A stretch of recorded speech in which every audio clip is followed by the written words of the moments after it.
How's everybody doing tonight? All right, I just want to say one thing. Am I the only one in here who feels like it is hot? Okay? Because I didn't even get on stage. I was standing over there sweating. I'm like, something's wrong here. I don't know if it's the body heat in this building or something. I don't know what's going on. But anyway, like he said, my name is Caution, and it's an acronym. It stands for Constantly After Understanding That Inspires Opportunity and Networking. And basically, I kind of stumbled into spoken word. I've been doing music a long time, and basically, I was corresponding with somebody in letters.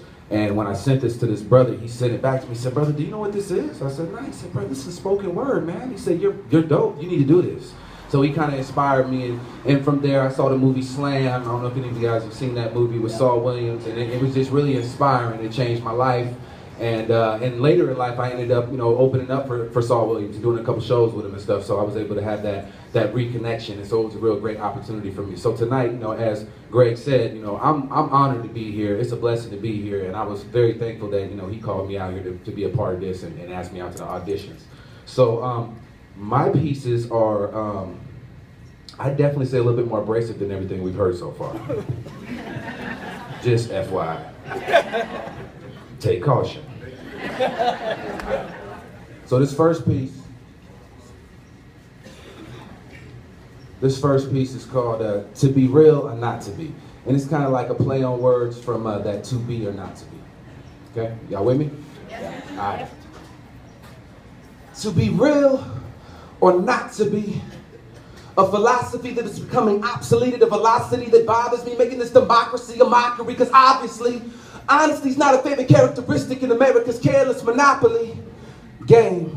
Why sustain bankruptcy for utilizing freedom of speech on their property, yet awkwardly enough they still listen, not to mention them hitting the odds of jackpot of comprehension are much like the lottery, 1 in a million.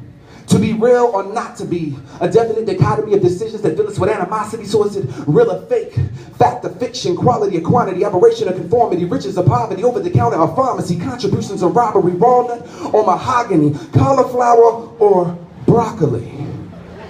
Because if your choice was under the influence of acceptance, then in the end, my friend, you will only turn to be the nominees in this economy. Well, not me. Now when I've got maybe 3 rounds or 3 minutes to demonstrate my ferocity at the cost of apologies, but not from me.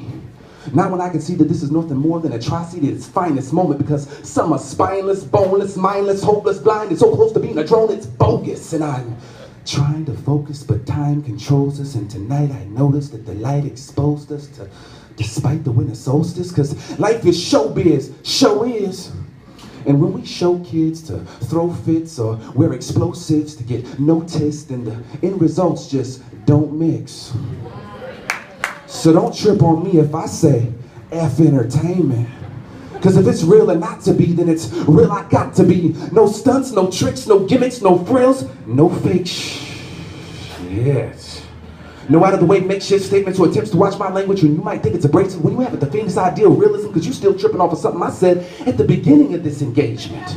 Similar to head-on collisions with the pavement from an adjacent window 8 stories above the basement, I call it a rude awakening to vagrants that tainted ideas held sacred like a baby blanket that got you praying from acceptance from the flagrant, from the contagious agents that keep us under surveillance on a day-to-day basis, keeping us mentally naked, physically the plaintiff, eventually hated and sedated, because his story is narrated by greed and ignorance.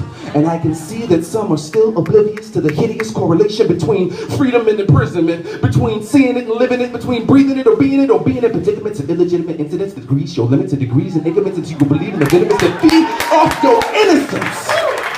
To be real and not to be a hypocrite, to read and not to be illiterate, to be or not to be is the gist of it in arithmetic, like how Adam and Eve getting intimate in the premises of his imminence didn't add up to man being primitive and indigenous, originate from a split cell stimulus making man equal instrument. Something to be manipulated by the intricate hands of the hypnotist to deliver the twist that directly benefit from the overemphasis of materialistic insignificance. So to be real and not to be a ventriloquist is how I'm really ending this. To be real and not to be ridiculous. To be real.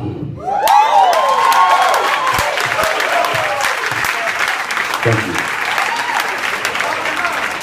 We turned up a little bit, I'm sorry.